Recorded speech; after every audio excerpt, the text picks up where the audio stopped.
ଏହି ସମୟରେ ଆସନ୍ତୁ ଆମ୍ଭେ ଉପଦେଶ ଶୀର୍ଷକ ସେମାନଙ୍କର ନାମ ଜୀବନର ପୁସ୍ତକରେ ଲେଖାଯିବ ର ସହିତ ପରମେଶ୍ୱରଙ୍କ ବଚନର ଅଧ୍ୟୟନ କରିବା। ପରମେଶ୍ୱରଙ୍କ ଶିକ୍ଷା ମଧ୍ୟରୁ ଜୀବନର ପୁସ୍ତକ ବିଷୟରେ ସତ୍ୟ ଅଛି। ଗୋଟିଏ ଚର୍ଚ୍ଚ ଅଛି ଯାହା ପାଖରେ ଜୀବନର ପୁସ୍ତକ ଅଛି, ପୁଣି ଏମିତି ଚର୍ଚ୍ଚ ଅଛି ଯାହା ପାଖରେ ଜୀବନର ପୁସ୍ତକ ନାହିଁ। ସେହି ଚର୍ଚ୍ଚ ନିକଟରେ ଯାହାକୁ ପରମେଶ୍ୱର ଏହି ପୃଥିବୀକୁ ଆସିଥିବା ସମୟରେ ସ୍ଥାପିତ କଲେ ଓ ଆପଣା ରକ୍ତ ଦ୍ୱାରା କ୍ରୟ କଲେ, ଜୀବନର ପୁସ୍ତକ ଅବଶ୍ୟ ହେବା ଦରକାର। ଏଥିପାଇଁ ଜୀବନର ପୁସ୍ତକକୁ ମେଷ ଶାବକର ଜୀବନର ପୁସ୍ତକ ଭାବେ ବ୍ୟାଖ୍ୟା କରାଯାଇଅଛି। ସେମାନଙ୍କର କ'ଣ ହେବ ଯାହାଙ୍କ ନାମ ମେଷ ଶାବକଙ୍କ ଜୀବନର ପୁସ୍ତକରେ ଲେଖା ହୋଇନାହିଁ? ସେମାନେ ପରମେଶ୍ୱରଙ୍କ ଆରାଧନା କରିପାରିବେ ନାହିଁ। ସେମାନଙ୍କଠାରେ ପରମେଶ୍ୱରଙ୍କ ଆତ୍ମା ନାହିଁ। ଏଥିପାଇଁ ସେମାନେ ପରମେଶ୍ୱରଙ୍କ ନିକଟକୁ ଆସିପାରିବେ ନାହିଁ ଓ ତାହାଙ୍କ ଆରାଧନା କରିପାରିବେ ନାହିଁ। ବାଇବେଲ ଏହା କହିଥାଏ। ଭାଇ ଓ ଭଉଣୀମାନେ, କ'ଣ ମୁଁ ପ୍ରଥମେ ଉପସଂହାର ବାହାର କରିପାରିବି? କେଉଁ ଚର୍ଚ୍ଚ ପାଖରେ ଜୀବନର ପୁସ୍ତକ ଅଛି? ଜୀବନର ପୁସ୍ତକ ଚର୍ଚ୍ଚ ଅଫ୍ ଗଡରେ ଅଛି, ଯେଉଁଠାରେ ଏଲୋହିମ୍ ପରମେଶ୍ୱର ଆସିଛନ୍ତି। ଆସନ୍ତୁ ଆମ୍ଭେ ବାଇବେଲ ମଧ୍ୟରେ ଜୀବନର ପୁସ୍ତକର ଅର୍ଥ ଖୋଜି ବାହାର କରିବା। ଯେତେବେଳେ ଆପଣ ପ୍ରକାଶିତ ବାକ୍ୟ ଅଧ୍ୟାୟ 13 ପଦ 6 ଦେଖିବେ, ଏମିତି ପଶୁ ଅଛି ଯିଏକି ପରମେଶ୍ୱରଙ୍କ ନିନ୍ଦା କରିଥାଏ। ସେଥିରେ ସେ ମୁଖ ଫିଟାଇ ଈଶ୍ୱର ନିନ୍ଦାର କଥା କହିଲା। ସେ ଅବଶ୍ୟ ଶୈତାନ ହେବା ଦରକାର, ହଁ ନା? ସେଥିରେ ସେ ମୁଖ ଫିଟାଇ ଈଶ୍ୱର ନିନ୍ଦାର କଥା କହି ତାହାଙ୍କ ନାମ ଓ ତାହାଙ୍କ ତମ୍ବୁ ପୁଣି ସ୍ୱର୍ଗ ନିବାସୀ ମାନଙ୍କର ନିନ୍ଦା କଲା। ସମସ୍ତ ସାଧୁଙ୍କ ସହିତ ଯୁଦ୍ଧ କରିବାକୁ ଓ ସେମାନଙ୍କ ଉପରେ ଜୟଲାଭ କରିବାକୁ ତାହାଙ୍କୁ କ୍ଷମତା ଦତ୍ତ ହେଲା। ଆଉ ସମସ୍ତ ଗୋଷ୍ଠୀ, ବଂଶ, ଭାଷାବାଦୀ ଓ ଜାତି ଉପରେ ତାହାକୁ କ୍ଷମତା ଦିଆଗଲା, ଯେଉଁମାନଙ୍କର ନାମ ଜଗତର ଉତ୍ତନାବଧି ବଳୀକୃତ ମେଷ ଶାବକଙ୍କ ଜୀବନର ପୁସ୍ତକରେ ଲିଖିତ ହୋଇନାହିଁ। ପୃଥିବୀ ନିବାସୀ ସେହି ସମସ୍ତ ଲୋକ ତାହାଙ୍କୁ କ'ଣ ପ୍ରଣାମ କରିବେ? ପଶୁର ଭୂମିକା କ'ଣ ଅଟେ? ସେ ପରମେଶ୍ୱରଙ୍କ ବଦନାମ ଓ ତାହାଙ୍କର ନାମର ନିନ୍ଦା କରିଥାଏ ଓ ପରମେଶ୍ୱରଙ୍କ କାର୍ଯ୍ୟରେ ବାଧା ଦେଇଥାଏ। ଏହାକୁ ପଶୁ ସହିତ ତୁଳନା କରାଯାଇଅଛି, କିନ୍ତୁ ସେ ଶୈତାନ ଅଟେ। ପୃଥିବୀରେ ସେ ସମସ୍ତ ଯାହାଙ୍କ ନାମ ମେଷ ଶାବକଙ୍କ ଜୀବନର ପୁସ୍ତକରେ ଲେଖା ହୋଇନାହିଁ, କାହାର ପୂଜା କରିବେ? ସେମାନେ ସେହି ପଶୁର ପୂଜା କରିବେ, ଯିଏକି ପରମେଶ୍ୱରଙ୍କ ବିରୋଧରେ ଛିଡ଼ା ହୋଇଅଛି। ଏହା ପ୍ରେରିତ ଯୋହନକୁ ଦିଆଯାଇଥିବା ପରମେଶ୍ୱରଙ୍କ ପ୍ରକାଶନରେ ଧୈର୍ଯ୍ୟ ରହିଛି। ବାଇବେଲର 66 ପୁସ୍ତକ ସତ୍ୟ ଅଟେ। ଆତ୍ମିକ ଦୁନିଆରେ ପରମେଶ୍ୱରଙ୍କ ଟିପ୍ପଣୀ ସତ୍ୟ ଅଟେ। ସତ୍ୟ ପରମେଶ୍ୱର କୁହନ୍ତି ଯେ ସମସ୍ତ ଲୋକ ଯାହାଙ୍କ ନାମ ମେଷ ଶାବକଙ୍କ ଜୀବନର ପୁସ୍ତକରେ ଲେଖା ହୋଇନାହିଁ, ଯାହା ବି ହେଉ, ସେମାନେ ଶୈତାନର ପୂଜା କରନ୍ତି। ଏହା ପ୍ରକାଶିତ ବାକ୍ୟର ପୁସ୍ତକ ଜରିଆରେ ମାନବ ଜାତିଙ୍କୁ ଦିଆଯାଇଥିବା ପରମେଶ୍ୱରଙ୍କ ଭବିଷ୍ୟବାଣୀ ଓ ଦର୍ଶନ ଅଟେ। ତେବେ ଆପଣଙ୍କ ନାମ ଜୀବନର ପୁସ୍ତକରେ ନ ଲେଖାଇ କ'ଣ ଆପଣ କହିପାରିବେ ଯେ ଆପଣ ସ୍ୱର୍ଗ ଯିବେ? କେବେ ବି ନୁହେଁ। ଯେବେ ପର୍ଯ୍ୟନ୍ତ ପରମେଶ୍ୱର ଏକ ବିଶେଷ ଉପାୟ କରିନାହାନ୍ତି, ଯେଉଁ ପ୍ରକାର ସେ ଏହା କହି ଡାହାଣ ପାର୍ଶ୍ୱର ଡକାୟତ ପାଇଁ କରିଥିଲେ, ଆଜି ହିଁ ତୁମେ ମୋର ସହିତ ପରଦେଶରେ ଉପସ୍ଥିତ ହେବ, ସେ ପର୍ଯ୍ୟନ୍ତ ଆପଣ ସ୍ୱର୍ଗ ଯାଇପାରିବେ ନାହିଁ। ଆମ୍ଭମାନଙ୍କର ନାମ ମେଷ ଶାବକଙ୍କ ଜୀବନର ପୁସ୍ତକରେ ଲେଖାଇବା ଆବଶ୍ୟକ ଅଟେ। ଯାହାଙ୍କ ନାମ ମେଷ ଶାବକଙ୍କ ଜୀବନର ପୁସ୍ତକରେ ଲେଖା ହୋଇନାହିଁ, ସେମାନେ ପଶୁର ଉପାସନା କରିବା ପାଇଁ ନିଯୁକ୍ତ ଅଟନ୍ତି। ସେ ଯେ କେହି ହେଉନା କାହିଁ, ଜଗତର ଆରମ୍ଭରୁ ଜଗତର ଶେଷ ପର୍ଯ୍ୟନ୍ତ ଏହା ସେମାନଙ୍କ ଭାଗ୍ୟ ଅଟେ। ବାଇବଲ ଭବିଷ୍ୟବାଣୀର ପୁସ୍ତକ ଅଟେ ଓ ପରମେଶ୍ୱରଙ୍କ ବାକ୍ୟ ମଧ୍ୟ ଅଟେ, ଯାହା ଦୂରବୀକ୍ଷଣର ଭୂମିକା ନେଇଥାଏ, ଯାହା ମାଧ୍ୟମରେ ଆମ୍ଭେ ଆପଣା ଭବିଷ୍ୟ ଦେଖିପାରିବା। ପରମେଶ୍ୱର କହିଲେ, ପୃଥିବୀ ନିବାସୀ ସେହି ସମସ୍ତ ଲୋକ ଯାହାଙ୍କ ନାମ ମେଷ ଶାବକଙ୍କ ଜୀବନର ପୁସ୍ତକରେ ଲେଖା ହୋଇନାହିଁ, ସେହି ପଶୁର କ'ଣ କରିବେ? ସେହି ପଶୁର ପୂଜା କରିବେ। ତେବେ କ'ଣ ସେମାନେ ରକ୍ଷା ପାଇବେ? ଯଦି ସେମାନେ ଶୈତାନ ସହିତ ଛିଡ଼ା ରହିବେ, ଯିଏ ପରମେଶ୍ୱରଙ୍କ ନିନ୍ଦା କରିଥାଏ ଓ ପରମେଶ୍ୱରଙ୍କ କାର୍ଯ୍ୟରେ ବାଧା ଦେଇଥାଏ, ତେବେ ସେମାନେ ସ୍ୱର୍ଗରେ କେବେ ମଧ୍ୟ ପ୍ରବେଶ କରିପାରିବେ ନାହିଁ। ଏଥିପାଇଁ ଆମମାନଙ୍କୁ ଅନୁଭବ କରିବା ଉଚିତ ଯେ ଆମମାନଙ୍କ ପାଇଁ ଜୀବନର ପୁସ୍ତକର କେତେ ମୂଲ୍ୟବାନ ଅଟେ। ଆପଣଙ୍କୁ ଏହି ବାକ୍ୟ, ତୁମ ନାମ ଜୀବନର ପୁସ୍ତକରେ ଅଛି, ସାମନାରେ ଚିନ୍ତା କରିବା ଉଚିତ ନୁହେଁ। ଏହା ପରମେଶ୍ୱରଙ୍କ ସତ୍ୟର ବଚନ ଅଟେ। ଯେଉଁ ସମୟରେ ଆପଣଙ୍କ ନାମ ଲୋପ କରାଯିବ, ସେହି ସମୟରେ ପରମେଶ୍ୱରଙ୍କ ପ୍ରତି ଶ୍ରଦ୍ଧା ଆପଣଙ୍କ ମନରୁ ହଟିଯିବ। ପରମେଶ୍ୱର ସେମାନଙ୍କୁ ଯାହାଙ୍କ ନାମ ମେଷଶାବକଙ୍କ ଜୀବନର ପୁସ୍ତକରେ ଲେଖା ଅଛି ଆତ୍ମିକ ଆଶିଷ ଓ ବୁଦ୍ଧି ଦିଅନ୍ତି, ଯାହା ସେମାନଙ୍କର ନେତୃତ୍ୱ ଉଦ୍ଧାର ଆଡ଼କୁ କରିଥାଏ। ପରମେଶ୍ୱର ସେମାନଙ୍କର ନେତୃତ୍ୱ କରନ୍ତି ଓ ସବୁବେଳେ ଦେଖାଶୁଣା କରିଥାନ୍ତି। ମାତ୍ର ଯାହାଙ୍କ ନାମ ଜୀବନର ପୁସ୍ତକରେ ଲେଖା ହୋଇନାହିଁ, ସେମାନେ ପଶୁର ପାଳନ କରନ୍ତି ଓ ତାହାର କାର୍ଯ୍ୟ ନକଲ କରନ୍ତି। ପଶୁ କ'ଣ କରିଥାଏ? ସେ ପରମେଶ୍ୱରଙ୍କ ନିନ୍ଦା କରିଥାଏ।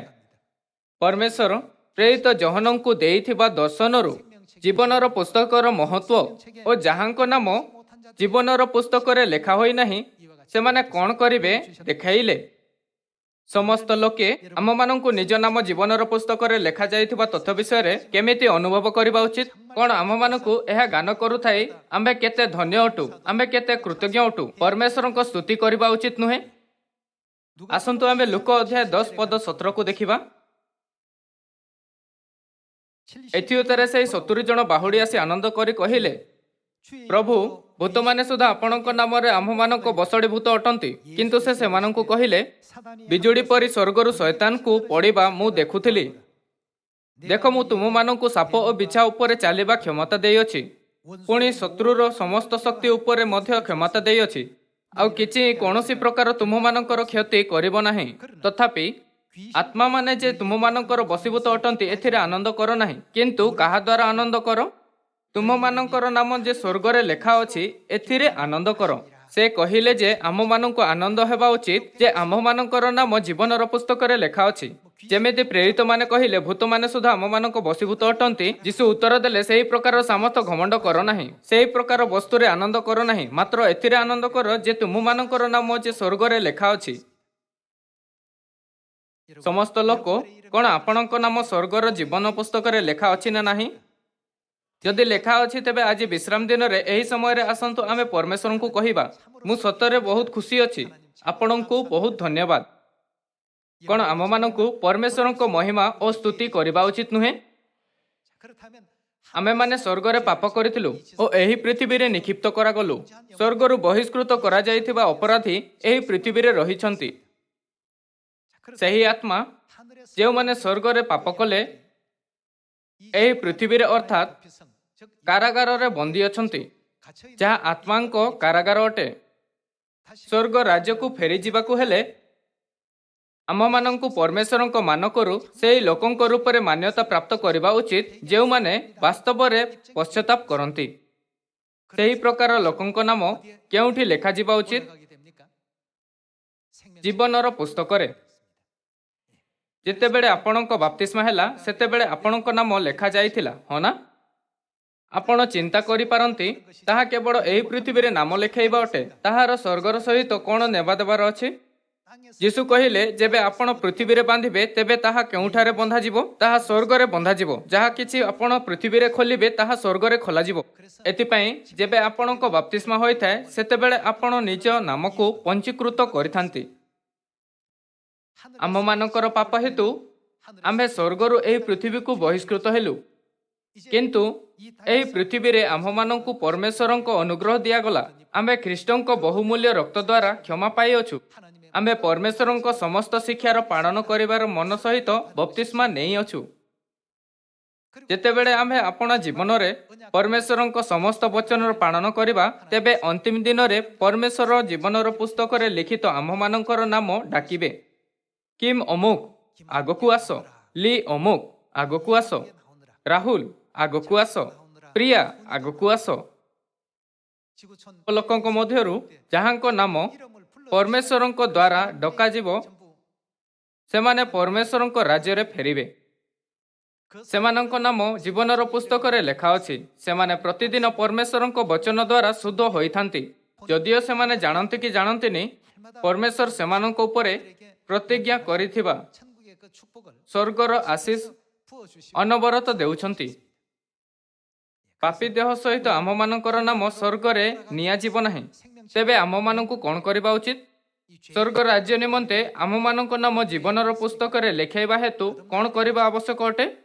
ଆମମାନଙ୍କୁ ପୁଣି ଜନ୍ମ ନେବା ଆବଶ୍ୟକ ଅଟେ। ଆମମାନଙ୍କୁ ପୂର୍ବେ କରିଥିବା ପାପକୁ ଦୂର କରିବା ଆବଶ୍ୟକ ଅଟେ। ଏଥିପାଇଁ ଆମେମାନେ କ'ଣ ନେଇଥାଉ? ବାପ୍ତିସ୍ମ। ଆସନ୍ତୁ ଆମ୍ଭେ ରୋମିଓ ଅଧ୍ୟାୟ 6 ଉପରେ ଏକ ନଜର ଦେବା। ପଦ 1। ତେବେ ଆମେମାନେ କ'ଣ କହିବା? ଅନୁଗ୍ରହ ଯେପରି ପ୍ରଚୁର ହୁଏ, ଏଥିପାଇଁ କି ଆମେ ପାପ କରିଥିବା ତାହା କେବେ ହେଁ ନ ହଉ। ପାପ ପ୍ରତି ମୃତ୍ୟୁ ଯେ ଆମେମାନେ ସେଥିରେ କିପରି ଆଉ ଜୀବନ କଟିବା? ଆମେମାନେ ଯେତେ ଲୋକ ଖ୍ରୀଷ୍ଟ ଯୀଶୁଙ୍କଠାରେ ବାପ୍ତିସିତ ହୋଇଅଛୁ, ସମସ୍ତେ ଯେ ତାହାଙ୍କ ମରଣରେ ବାପ୍ତିସିତ ହୋଇଅଛୁ, ଏହା କି ତୁମେମାନେ ଜାଣ ନାହିଁ? ଅତଏବ ଆମେମାନେ ବାପ୍ତିସ୍ମ ଦ୍ୱାରା ମରଣରେ ତାହାଙ୍କ ସହିତ କ'ଣ?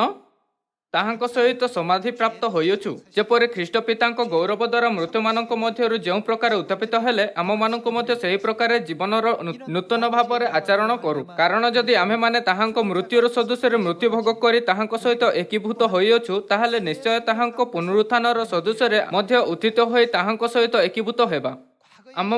ଆମମାନଙ୍କ ଅତୀତର ପାପମୟ ଅବସ୍ଥାରୁ ସମ୍ପୂର୍ଣ୍ଣ ଭାବରେ ମୁକ୍ତ ହେବା ଉଚିତ। ଏପରି ପାପୀ ସ୍ୱଭାବକୁ ଆତ୍ମିକ ରୂପରେ ମାରିଦେବା ଉଚିତ। ବାପ୍ତିସ୍ମ ଦ୍ୱାରା ଆମମାନଙ୍କୁ ପରମେଶ୍ୱରଙ୍କ ଠାରେ ପୁଣି ଥରେ ଜନ୍ମ ନେବା ଆବଶ୍ୟକ ଅଟେ। ପରମେଶ୍ୱର ଏପରି ଲୋକଙ୍କ ସହିତ କ'ଣ କରିବେ? ପରମେଶ୍ୱର ମେଷ ଶାବକଙ୍କ ଜୀବନର ପୁସ୍ତକରେ ସେମାନଙ୍କ ନାମ ଲେଖିଦେବେ। ଯେବେ ଆମେ ପରମେଶ୍ୱରଙ୍କ ଠାରେ ପୁଣି ଥରେ ଜନ୍ମ ନେବା ଓ ପରମେଶ୍ୱରଙ୍କ ସମସ୍ତ ଶିକ୍ଷା ପାଳନ କରିବା, ଆମମାନଙ୍କ ନାମ ସ୍ୱର୍ଗ ରାଜ୍ୟର ଜୀବନର ପୁସ୍ତକରୁ କେବେ ଲୋପ ହେବ ନାହିଁ। ଆମମାନଙ୍କର ନାମ କାଟି ଦିଆଯିବ ନାହିଁ ଓ ଆମ୍ଭେ ସ୍ୱର୍ଗରେ ଅଶେଷ ସ୍ୱାଗତ ପାଇବୁ।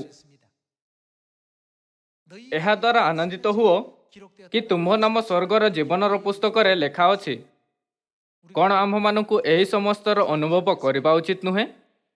70 ଜଣ ଶିଷ୍ୟ ଯୀଶୁଙ୍କ ଦ୍ୱାରା ପ୍ରାପ୍ତ ସାମର୍ଥ୍ୟ ଦ୍ୱାରା ନିର୍ଭର ହୋଇ ପ୍ରଚାର କରୁଥିଲେ। ସେତେବେଳେ ସେମାନେ ଦୁଷ୍ଟାତ୍ମାଗ୍ରସ୍ତ ଲୋକ ସହିତ ଦେଖା କଲେ। ସେମାନେ ଜୋରରେ ଚିତ୍କାର କଲେ, ଯୀଶୁଙ୍କ ନାମରେ ମୁଁ ତୁମକୁ ଏହାର ଶରୀରରୁ ବାହାରି ଯିବାକୁ ଆଜ୍ଞା ଦେଉଅଛି। ତେବେ ଦୁଷ୍ଟ ଆତ୍ମା ଭୟଭୀତ ହୋଇଗଲା ଓ ସେହି ଶରୀରକୁ ଛାଡ଼ିଦେଲା।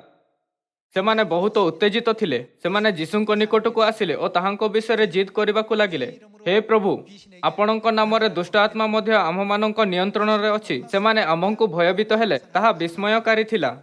ଆମ୍ଭେ ସ୍ୱର୍ଗରୁ ଆତ୍ମିକ ସାମର୍ଥ୍ୟ ଅବଶ୍ୟ ପ୍ରାପ୍ତ କରିଥିବୁ। ସେତେବେଳେ ଯୀଶୁ ସେମାନଙ୍କୁ ବୁଝାଇଲେ ଯେ ତଥାପି ଏହା ଦ୍ୱାରା ଆନନ୍ଦିତ ହୁଅ ନାହିଁ ଯେ ଆତ୍ମା ତୁମମାନଙ୍କ ନିୟନ୍ତ୍ରଣରେ ଅଛି, ମାତ୍ର ଏଥିରେ ଆନନ୍ଦିତ ହୁଅ ଯେ ତୁମ୍ଭ ନାମ ସ୍ୱର୍ଗରେ ଲେଖା ଅଛି। ପରମେଶ୍ୱର ଆମମାନଙ୍କୁ ନୂତନ ଜୀବନ ସହିତ ଜନ୍ମ ନେବାକୁ ଦିଅନ୍ତି। ପରମେଶ୍ୱର ଆମମାନଙ୍କୁ ଆପଣା ଅନୁଗ୍ରହମୟ ନାମ ଦେଇଛନ୍ତି। ପରମେଶ୍ୱର ଆମମାନଙ୍କୁ ଅନନ୍ତ ବୈଭବ ପ୍ରଦାନ କରିବାର ପ୍ରତିଜ୍ଞା ଦେଇଛନ୍ତି, ଯାହା ମାନବ ଜାତି କେବେ ସ୍ୱପ୍ନରେ ମଧ୍ୟ ଚିନ୍ତା କରିନାହିଁ ଓ ନା ହିଁ ସମସ୍ତେ ପ୍ରାପ୍ତ କରିପାରିବେ। ପରମେଶ୍ୱର ନିଜ ପ୍ରତିଜ୍ଞା ଭଙ୍ଗ କରନ୍ତି ନାହିଁ। ସମସ୍ୟା ଆମମାନଙ୍କ ଠାରେ ଅଛି। ପରମେଶ୍ୱର ବାରମ୍ବାର କହନ୍ତି, ଯେବେ ପର୍ଯ୍ୟନ୍ତ ମୁଁ ଆସେ ସେ ପର୍ଯ୍ୟନ୍ତ ଆପଣା ବିଶ୍ୱାସ ବଜାୟ ରଖନ୍ତୁ, ତାହା ଶେଷ ପର୍ଯ୍ୟନ୍ତ ଧରି ରଖନ୍ତୁ। ଆମ୍ଭେ ସମସ୍ତଙ୍କ ପୁଣି ଥରେ ଜନ୍ମ ହୋଇଅଛି। ଆମ୍ଭମାନଙ୍କ ଠାରେ ଏକ ନୂତନ ଜୀବନ ଅଛି। ପୁଣି କ'ଣ ଆମ୍ଭକୁ ସର୍ବଦା ନୂତନ ଜୀବନ ଧରି ରଖିବା, ପରମେଶ୍ୱରଙ୍କୁ ଦେଖିବା, ପରମେଶ୍ୱରଙ୍କୁ ବୁଝିବା ଓ ସ୍ୱର୍ଗର ଆଶା ଯେଉଁଠାରେ ଆମ୍ଭେ ଯିବା ଧରି ରଖିବା ଉଚିତ, ହଁ ନା? 2700 ବର୍ଷ ପୂର୍ବେ ଯିଶାୟ ଭବିଷ୍ୟବକ୍ତା ସେହି ଲୋକଙ୍କ ବିଷୟରେ କ'ଣ କହିଲେ, ଯାହାଙ୍କ ନାମ ଜୀବନର ପୁସ୍ତକରେ ଲେଖା ଅଛି? ଯିଶାୟ ଅଧ୍ୟାୟ 4 ପଦ 1 କହେ, ସେହି ଦିନ 7 ଜଣ ସ୍ତ୍ରୀ ଜଣେ ପୁରୁଷକୁ ଧରି କହିବେ, ଆମ୍ଭେମାନେ ନିଜ ଅନ୍ନ ଭୋଜନ କରିବୁ ଓ ନିଜ ବସ୍ତ୍ର ପିନ୍ଧିବୁ। କେବଳ ତୁମ୍ଭ ନାମରେ ଖ୍ୟାତ ହଉ, ତୁମ୍ଭେ ଆମମାନଙ୍କ ଅପମାନ ଦୂର କର। ସେହିଦିନ ଇସ୍ରାଏଲ ମଧ୍ୟରେ ବଞ୍ଚିଥିବା ଲୋକଙ୍କ ନିମନ୍ତେ ସଦାପ୍ରଭୁଙ୍କ ଶାଖା ମନୋରମ ଓ ଗୌରବାନ୍ୱିତ ହେବ, ଆଉ ଦେଶର ଫଳ ଉତ୍ତମ ଓ ମନୋହର ହେବ। ସେତେବେଳେ ସିଓନରେ ଯେ କେହି ଅବଶିଷ୍ଟ ଥାଏ ଓ ଜେରୁସଲେମରେ ରହେ, ଅର୍ଥାତ୍ ଜେରୁସଲେମରେ କିଏ? ଜୀବିତ ଲୋକଙ୍କ ମଧ୍ୟରେ ଯେ ପ୍ରତ୍ୟେକ ନାମ ଲିଖିତ ହୁଏ, ସେମାନେ କ'ଣ ବୋଲି ବିଖ୍ୟାତ ହେବେ? ସେମାନେ ପବିତ୍ର ବୋଲି ବିଖ୍ୟାତ ହେବେ। ଯେ କେହି ସିଓନରେ ଅବଶିଷ୍ଟ ଥାଏ ଓ ଜେରୁସଲେମରେ ରହେ, ଅର୍ଥାତ୍ ଜେରୁସଲେମରେ ଯେତେକଙ୍କ ନାମ ଜୀବନପତ୍ରରେ ଲିଖିତ ହୁଏ, ସେମାନେ ପବିତ୍ର ବୋଲି ବିଖ୍ୟାତ ହେବେ।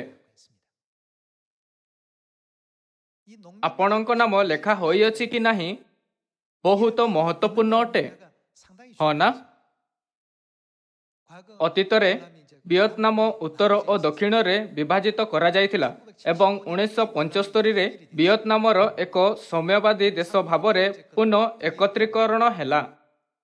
ଶେଷ ଦିନରେ ଆମେରିକା ଭିଏତନାମରେ ଏକ ବଡ଼ ଯୁଦ୍ଧ ଜାହାଜ ପଠାଇଲା। ତାହା ଶେଷ ଆଶ୍ରୟସ୍ଥଳ ଜାହାଜ ଥିଲା। ତେବେ ଯୁଦ୍ଧ ଜାହାଜ ଉପରେ କିଏ ଚଢ଼ିପାରିବ? ଯେଉଁ ଲୋକେ ଚଢ଼ିପାରିଲେ ସେମାନେ କେବଳ ଏମିତି ଲୋକ ଥିଲେ ଯାହାଙ୍କ ନାମ ସୂଚୀରେ ଥିଲା। ଜାହାଜ ଉପରେ ଚଢ଼ିବା ପାଇଁ ବଡ଼ ଭିଡ଼ ଆସିଲା ଏବଂ ହଙ୍ଗାମା ହେଲା। ନର୍କ ଯେପରି ସ୍ଥିତିରେ ଜାହାଜରେ କେବଳ ସୂଚୀବଦ୍ଧ ଲୋକଙ୍କୁ ହିଁ ଚଢ଼ିବାର ଅନୁମତି ଥିଲା। ଆଜି ଯଦି ଆମ୍ଭେ ନିଜ ଆତ୍ମିକ ସ୍ଥିତି ଦେଖିବା, ତେବେ ରକ୍ଷା କରାଯିବା ଲୋକଙ୍କ ନାମ ଉଦ୍ଧାରର ସୂଚୀରେ ଲେଖିବାର ଅନ୍ତିମ କାର୍ଯ୍ୟ ବପ୍ତିସ୍ମା ଦ୍ୱାରା କରାଯାଉଅଛି। ଯେତେବେଳେ ଆମ୍ଭେ କହିବା ଦୟାକରି ବପ୍ତିସ୍ମା ନିଅନ୍ତୁ ଓ ଆଶୀଷ ପାଆନ୍ତୁ, ତେବେ ଏହା କହୁଥାଇ ତେବେ ବପ୍ତିସ୍ମା ନେବାରେ କାହାକୁ ମଧ୍ୟ ଦ୍ୱିଧା ନ ହେବା କଥା। ଯିରିମିୟ ଅଧ୍ୟାୟ 4 ପଦ 5ରେ କ'ଣ ଲେଖା ଅଛି? ଛିଡ଼ା ରୁହ ନାହିଁ। ଯେତେବେଳେ ଆପଣ ସିଓନରେ ପ୍ରବେଶ କରନ୍ତି, ତେବେ ବିଳମ୍ବ କରିବା ଉଚିତ ନୁହେଁ। ଏହାର କାରଣ ଅଛି। ଯାହାଙ୍କ ନାମ ଜୀବନର ପୁସ୍ତକରେ ଲେଖା ଅଛି, ସେମାନଙ୍କ ଛଡ଼ା କେହି ମଧ୍ୟ ରକ୍ଷା ପାଇପାରିବେ ନାହିଁ। ଏହା ତଥ୍ୟ ଯେ ଆମ୍ଭମାନଙ୍କ ନାମ ଲେଖାଯାଇଅଛି, ସ୍ୱର୍ଗଦୂତଙ୍କ ଆମ୍ଭକୁ ଈର୍ଷା କରିବା ପାଇଁ ପର୍ଯ୍ୟାପ୍ତ ଅଛନ୍ତି। ସେମାନେ ଭାବିବେ, ଏହା କେମିତି ହୋଇପାରିବ? ସେମାନେ ସ୍ୱର୍ଗରେ ଦୁଷ୍ଟ ବସ୍ତୁରେ ସାମିଲ ଥିଲେ ଓ ପୃଥିବୀର କାରାଗାର ଅର୍ଥାତ୍ ଆତ୍ମାର ବନ୍ଦୀରେ ପଠାଇ ଦିଆଗଲେ, କିନ୍ତୁ ଏବେ ସେମାନେ ପରମେଶ୍ୱରଙ୍କ ମହାନ ପ୍ରେମ ପ୍ରାପ୍ତ କରନ୍ତି। କେତେ ଅଦ୍ଭୁତ ଅଟେ! ଏଠାରୁ ଅଧିକ ସେମାନେ ରାଜପଦଧାରୀ ଯାଜକ ହେବେ ଓ ଯୁଗ ଯୁଗ ପର୍ଯ୍ୟନ୍ତ ରାଜତ୍ୱ କରିବେ। ୱାହ! ଆତ୍ମିକ ଦୃଷ୍ଟିକୋଣରେ ଏହା ବାସ୍ତବରେ ନାଟକୀୟ କଥା ଅଟେ। ଆମ୍ଭମାନଙ୍କୁ ଏହା ନିମନ୍ତେ ମନୋନୀତ କରାଯାଇଅଛି। ଆମ୍ଭେ କେତେ ଗର୍ବ ଓ ଖୁସି ଅଛୁ, କାରଣ ଆମ୍ଭମାନଙ୍କ ନାମ ସେଠାରେ ଲେଖା ହୋଇଅଛି। ଆପଣଙ୍କ ନାମ ବାଲୁକା ବିନ୍ଦୁ ସମାନ ଏହି ପୃଥିବୀରେ ନାହିଁ, ମାତ୍ର ପରମେଶ୍ୱରଙ୍କ ଜଣେ ସନ୍ତାନଙ୍କ ରୂପରେ ବିଶାଳ ବ୍ରହ୍ମାଣ୍ଡରେ ଲେଖା ଅଛି। ଆମ୍ଭେ ଏଥିପାଇଁ କେତେ ଖୁସି ଅଛୁ ଯେ ଆମ୍ଭମାନଙ୍କ ନାମ ଜୀବନର ପୁସ୍ତକରେ ଲେଖା ଅଛି। ଏହି ତଥ୍ୟ ଜାଣି କେହି ମଧ୍ୟ କହିବେ ନାହିଁ, ଦୟାକରି ଜୀବନର ପୁସ୍ତକରୁ ମୋର ନାମ ମେଣ୍ଟାଇ ଦିଅନ୍ତୁ। ଯଦି କେହି ଏପରି କହେ, ତେବେ ତାହା କହିବାର ଅନ୍ୟ କିଛି ନୁହେଁ କି ଦୟାକରି ମୋତେ ନର୍ଗ ପଠାଇ ଦିଅନ୍ତୁ। ଯିଶାୟ ଅଧ୍ୟାୟ 4ରେ ଏହା କୁହାଯାଇଅଛି, ଯେ କେହି ସିଓନରେ ଅବଶିଷ୍ଟ ଥାଏ ଓ ଜେରୁସଲେମରେ ରହେ, ଅର୍ଥାତ୍ ଜେରୁସଲେମରେ ଜୀବିତ ଲୋକଙ୍କ ମଧ୍ୟରେ ଯେ ପ୍ରତ୍ୟେକ ନାମ ଲିଖିତ ହୁଏ, ସେମାନେ ପବିତ୍ର ବୋଲି ବିଖ୍ୟାତ ହେବେ। ପାପୀ ପବିତ୍ର କୁହାଯାଇପାରିବ ନାହିଁ, କିନ୍ତୁ ପରମେଶ୍ୱର ଆମ୍ଭମାନଙ୍କ ସମସ୍ତ ପାପକୁ ନୂତନ ନିୟମର ବାପ୍ତିସ୍ମା ଦ୍ୱାରା ମେଣ୍ଟାଇ ଦେଲେ ଏବଂ ଆମ୍ଭମାନଙ୍କୁ ଏକ ନୂତନ ଜୀବନରେ ପୁଣି ଜନ୍ମ ନେବାକୁ ଦେଲେ ଓ ଆମ୍ଭମାନଙ୍କ ନାମ ସେହି ପୁସ୍ତକରେ ଲେଖାଇ ଦେଲେ। ଆମ୍ଭେ ପରମେଶ୍ୱରଙ୍କଠାରେ ଏହି ଆଶୀଷ ପ୍ରାପ୍ତ କରିଅଛୁ। ଯେବେ ପର୍ଯ୍ୟନ୍ତ ଆମ୍ଭେ ସ୍ୱର୍ଗ ରାଜ୍ୟରେ ପ୍ରବେଶ କରିନାହୁଁ, ସେ ପର୍ଯ୍ୟନ୍ତ ଜୀବନର ପୁସ୍ତକରେ ଆମ୍ଭମାନଙ୍କ ନାମ ମେଣ୍ଟାଇ ଦିଆଯିବା ଉଚିତ ନୁହେଁ। ତାହେଲେ ପ୍ରେରିତ ଜୋହନ ସେହି ଲୋକଙ୍କ ବିଷୟରେ କ'ଣ ପ୍ରକାଶନ ଦେଖିଲେ, ଯାହାଙ୍କ ନାମ ଜୀବନର ପୁସ୍ତକରେ ଲେଖାଯାଇ ନାହିଁ? ଆସନ୍ତୁ ଆମ୍ଭେ ପ୍ରକାଶିତ ବାକ୍ୟ ଅଧ୍ୟାୟ 20ରେ ଏହାର ଉତ୍ତର ଖୋଜିବା। ପ୍ରକାଶିତ ବାକ୍ୟ ଅଧ୍ୟାୟ 20 ପଦ 11। ତପ୍ତରେ ମୁଁ ଗୋଟିଏ ବହୁତ ଶ୍ୱେତବର୍ଣ୍ଣ ସିଂହାସନ ଓ ତଦୁପବିଷ୍ଟ ବ୍ୟକ୍ତିଙ୍କୁ ଦର୍ଶନ କଲି। ତାହାଙ୍କ ସମ୍ମୁଖରୁ ପୃଥିବୀ ଓ ଆକାଶମଣ୍ଡଳ ପଳାୟନ କଲେ, ସେମାନଙ୍କ ନିମନ୍ତେ ଆଉ ସ୍ଥାନ ମିଳିଲା ନାହିଁ। ପୁଣି ମୁଁ କ୍ଷୁଦ୍ର ଓ ମହାନ ସମସ୍ତ ମୃତ ଲୋକଙ୍କୁ ସିଂହାସନ ସମ୍ମୁଖରେ ଠିଆ ହୋଇଥିବାର ଦେଖିଲି। ଏଠାରେ ମୃତ ସେମାନେ ଅଟନ୍ତି ଯେଉଁମାନେ ଶରୀରରେ ମୃତ୍ୟୁ ହୋଇଛନ୍ତି ଓ ପରମେଶ୍ୱରଙ୍କ ସମ୍ମୁଖରେ ଅଛନ୍ତି। ପୁଣି ମୁଁ କ୍ଷୁଦ୍ର ଓ ମହାନ ସମସ୍ତ ମୃତ ଲୋକଙ୍କୁ ସିଂହାସନ ସମ୍ମୁଖରେ ଠିଆ ହୋଇଥିବାର ଦେଖିଲି। ପୁଣି କ'ଣ ଖୋଲାଗଲା? ପୁସ୍ତକ ସବୁ ଫିଟାଗଲା। ପୁଣି ଆଉ ପୁସ୍ତକ ସବୁ ଫିଟାଗଲା, ଅର୍ଥାତ୍ ଜୀବନର ପୁସ୍ତକ। ସେହି ପୁସ୍ତକରେ ଲିଖିତ ବିଷୟ ପ୍ରମାଣେ ମୃତମାନେ ଆପଣା ଆପଣା କର୍ମ ଅନୁସାରେ ବିଚାରିତ ହେଲା। ଆପଣା କର୍ମ ଅନୁସାରେ ତାହାଙ୍କର ବିଚାରିତ ହୋଇଥାଏ। ପଦ 13 ସମୁଦ୍ର ଆପଣା ମଧ୍ୟବର୍ତ୍ତୀ ମୃତମାନଙ୍କୁ ସମର୍ପଣ କଲା, ଆଉ ମୃତ୍ୟୁ ଓ ପାତାଳ ସେମାନଙ୍କ ମଧ୍ୟବର୍ତ୍ତୀ ମୃତମାନଙ୍କୁ ସମର୍ପଣ କଲେ। ପୁଣି ସେମାନେ ପ୍ରତ୍ୟେକ ଆପଣା ଆପଣା କର୍ମ ଅନୁସାରେ ବିଚାରିତ ହେଲେ। ତପ୍ତରେ ମୃତ୍ୟୁ ଓ ପାତାଳକୁ ଅଗ୍ନିମୟ ହ୍ରଦରେ ପକାଗଲା। ଏହି ମୃତ୍ୟୁ ଅର୍ଥାତ୍ ଅଗ୍ନିମୟ ହ୍ରଦୟ ଦ୍ୱିତୀୟ ମୃତ୍ୟୁ। ପ୍ରଥମ ମୃତ୍ୟୁ ଶରୀରର ମୃତ୍ୟୁ ଅଟେ ଓ ତୃତୀୟ ମୃତ୍ୟୁ ଆତ୍ମାର ମୃତ୍ୟୁ ଅଟେ। ଯାହାର ନାମ ଜୀବନର ପୁସ୍ତକରେ ଲେଖା ହୋଇଥିବାର ଦେଖା ନଗଲା, ତାହାକୁ କେଉଁଠି ପକାଗଲା? ତାହାକୁ ଅଗ୍ନିମୟ ହ୍ରଦରେ ପକାଗଲା। ତେବେ ସମସ୍ତେ ଲୋକେ ଏହା କେତେ ମହତ୍ୱପୂର୍ଣ୍ଣ ଅଟେ ଯେ ଆମମାନଙ୍କ ନାମ ଜୀବନର ପୁସ୍ତକରେ ଲେଖାଯାଇଅଛି। ଏହା ଅତ୍ୟଧିକ ବହୁମୂଲ୍ୟ ଓ ଅତ୍ୟଧିକ ମହତ୍ୱପୂର୍ଣ୍ଣ ଅଟେ। ଯାହାଙ୍କ ନାମ ଜୀବନର ପୁସ୍ତକରେ ଲେଖା ହୋଇନାହିଁ, ସେମାନେ ଏକ ନିଶ୍ଚିତ ସ୍ଥାନକୁ ଯିବା ପାଇଁ ପ୍ରଥମରୁ ହିଁ ନିର୍ଦ୍ଧାରିତ ହୋଇଅଛନ୍ତି। ଆତ୍ମିକ ଦୁନିଆ ଓ ସ୍ୱର୍ଗର ବ୍ୟବସ୍ଥାର ପରିପ୍ରେକ୍ଷଣରେ ତାହାଙ୍କ ନାମ ଜୀବନର ପୁସ୍ତକରେ ଲେଖା ହୋଇନାହିଁ। ସେମାନଙ୍କ ପାଇଁ ଅନନ୍ତ ନର୍କ ବ୍ୟତୀତ ଯିବା ପାଇଁ ଅନ୍ୟ କୌଣସି ସ୍ଥାନ ନାହିଁ। ଏହି କାରଣ ଅଟେ ଯେ ଆମେ ପ୍ରଚାର କରିଥାଉ ଓ ଲୋକଙ୍କୁ ଏହା କହୁଥାଇ ଜାଗୃତ କରିଥାଉ ଯେ ଆମମାନଙ୍କୁ ଅଗ୍ନିଗର୍ତ୍ତରେ ପକାଇବା ଓ ନର୍କରେ ଯନ୍ତ୍ରଣା ଦିଆ ନ ଯିବା ଦରକାର। ହଁ ନା? ଖ୍ରୀଷ୍ଟଙ୍କ ନାମରେ ଅନୁଗ୍ରହ ପ୍ରାପ୍ତ କରନ୍ତୁ ଓ ନୂତନ ଜୀବନରେ ଜନ୍ମ ନିଅନ୍ତୁ। ପୁଣି ଆମମାନଙ୍କ ନାମ ଜୀବନର ସ୍ୱର୍ଗୀୟ ପୁସ୍ତକରେ ଲେଖାଯାଇପାରିବ। ଏହି ପ୍ରକାରେ ଆମେ ପରମେଶ୍ୱରଙ୍କ ବାକ୍ୟକୁ ପହଞ୍ଚାଉଅଛୁ, ଯାହାଦ୍ୱାରା ସେମାନେ ବୁଝିପାରିବେ ଓ ବାପ୍ତିସ୍ମା ନେଇପାରିବେ। ଆମମାନଙ୍କୁ କ୍ଷଣକ ପାଇଁ ମଧ୍ୟ ପ୍ରଚାର ବନ୍ଦ ନ କରିବା ଉଚିତ। ଆମମାନଙ୍କ ସମସ୍ତ କାର୍ଯ୍ୟ ମାନବ ଜାତିକୁ ପାପରୁ ମୁକ୍ତ କରିବା ଓ ସେମାନଙ୍କର ସ୍ୱର୍ଗ ଆଡ଼କୁ ନେତୃତ୍ୱ କରିବାର ଅଟେ। କ'ଣ ଆମ୍ଭେ ଲୋକମାନଙ୍କୁ ସର୍ବଦା ଖ୍ରୀଷ୍ଟଙ୍କ ପ୍ରେମ ପ୍ରଦାନ କରିବାରେ ସକ୍ଷମ ହେବା ଉଚିତ ନୁହେଁ? ଏହା ଲେଖା ଅଛି ଯେ ଯାହାଙ୍କ ନାମ ଜୀବନର ପୁସ୍ତକରେ ଲେଖା ନାହିଁ, ସେମାନଙ୍କୁ ଅଗ୍ନିଗର୍ତ୍ତରେ ପକାଯିବ। ଓ ଏହା ଯେ ଆମ୍ଭକୁ ପରମେଶ୍ୱରଙ୍କ ବଚନରେ ନା କିଛି ଯୋଗ କରିବାର ବା ନା କିଛି ଘଟାଇବାର ଅଛି। ଯେମିତି ଭବିଷ୍ୟବାଣୀ କରାଯାଇଅଛି, ସେମିତି ସମସ୍ତ ବସ୍ତୁ ନିଶ୍ଚିତ ହିଁ ପୂର୍ଣ୍ଣ ହୋଇଯିବ। ସେହି ସମସ୍ତେ ଯାହାଙ୍କ ନାମ ଜୀବନର ପୁସ୍ତକରେ ଲେଖା ନାହିଁ ଅଗ୍ନିଗର୍ତ୍ତରେ ନିକ୍ଷିପ୍ତ ହେବେ। ତେବେ ସେମାନଙ୍କ ବିଷୟରେ କ'ଣ ଯାହାଙ୍କ ନାମ ଜୀବନର ପୁସ୍ତକରେ ଲେଖାଯାଇଅଛି? ଆସନ୍ତୁ ଆମ୍ଭେ ପ୍ରକାଶିତ ବାକ୍ୟ ଅଧ୍ୟାୟ 21ର 22 ପଦ ଦେଖିବା। ମୁଁ ସେହି ନଗରୀରେ କୌଣସି ମନ୍ଦିର ଦେଖିଲି ନାହିଁ, କାରଣ ପ୍ରଭୁ ସର୍ବଶକ୍ତିମାନ ଈଶ୍ୱର ଓ ମେଷଶାବକ ସେଥିର ମନ୍ଦିର ସ୍ୱରୂପ ଅଟନ୍ତି। ଆଲୋକ ନିମନ୍ତେ ସେହି ନଗରୀରେ ସୂର୍ଯ୍ୟ କି ଚନ୍ଦ୍ରର ପ୍ରୟୋଜନ ନାହିଁ, କାରଣ ଈଶ୍ୱରଙ୍କ ଗୌରବ ତାହାଙ୍କୁ ଆଲୋକିତ କରେ ଓ ମେଷଶାବକ ସେଥିର ପ୍ରଦୀପ ସ୍ୱରୂପ। ସେଥିର ଆଲୋକରେ ଜାତି ସମୂହ ଗମନାଗମନି କରିବେ। ପୁଣି ପୃଥିବୀର ରାଜାମାନେ ଆପଣା ଆପଣା ଐଶ୍ୱର୍ଯ୍ୟ ତାହା ମଧ୍ୟକୁ ଆଣିବେ। ସେଥିରେ ଦ୍ୱାର ସମୂହ ଦିନବେଳେ କଦାପି ରୁଦ୍ଧ ହେବ ନାହିଁ, କାରଣ ସେ ସ୍ଥାନରେ ରାତ୍ରି ହେବ ନାହିଁ। ଲୋକେ ଜାତି ସମୂହର ଐଶ୍ୱର୍ଯ୍ୟ ଓ ମହିମା ତାହା ମଧ୍ୟକୁ ଆଣିବେ। କୌଣସି ଅଶୁଚି ବିଷୟ କିଏ ବା ଘୃଣ କର୍ମକାରୀ ଓ ମିଥ୍ୟାଚାରୀ କେହି ସେଥିରେ କଦାପି ପ୍ରବେଶ କରିବେ ନାହିଁ। ମାତ୍ର ସେଥିରେ କେବଳ କିଏ ପ୍ରବେଶ କରିବ? କେବଳ ଯେଉଁମାନଙ୍କ ନାମ ମେଷଶାବକଙ୍କ ଜୀବନର ପୁସ୍ତକରେ ଲେଖା ଅଛି। କେବଳ ସେମାନେ ପବିତ୍ର ସ୍ୱର୍ଗ ରାଜ୍ୟରେ ପ୍ରବେଶ କରିବାରେ ଯୋଗ୍ୟ ଅଟନ୍ତି। ଆମ୍ଭମାନଙ୍କୁ ଏହି ଅନୁଗ୍ରହରେ ନେଇ ଆସିବା ପାଇଁ ପରମେଶ୍ୱର ଆମ୍ଭମାନଙ୍କ ନାମ ଜୀବନର ପୁସ୍ତକରେ ଲେଖିବାକୁ ଦେଲେ। ଯେତେବେଳେ କୌଣସି ବ୍ୟକ୍ତିକୁ ପଚରାଯାଏ, କ'ଣ ଆପଣ ବାପ୍ତିସ୍ମା ନେବାକୁ ଚାହନ୍ତି? ଯଦି ସେ କହିଥାଏ, ଓ ଅନ୍ୟଥର ନେବି, ସେ ବ୍ୟକ୍ତି ବାସ୍ତବରେ କିଛି ଜାଣେ ନାହିଁ। ସମସ୍ତଙ୍କୁ ମେଷଶାବକଙ୍କ ପୁସ୍ତକରେ ତାହାଙ୍କ ନାମ ଲେଖାଯିବା ପାଇଁ ଯୋଗ୍ୟତା ଦିଆଯାଏ ନାହିଁ।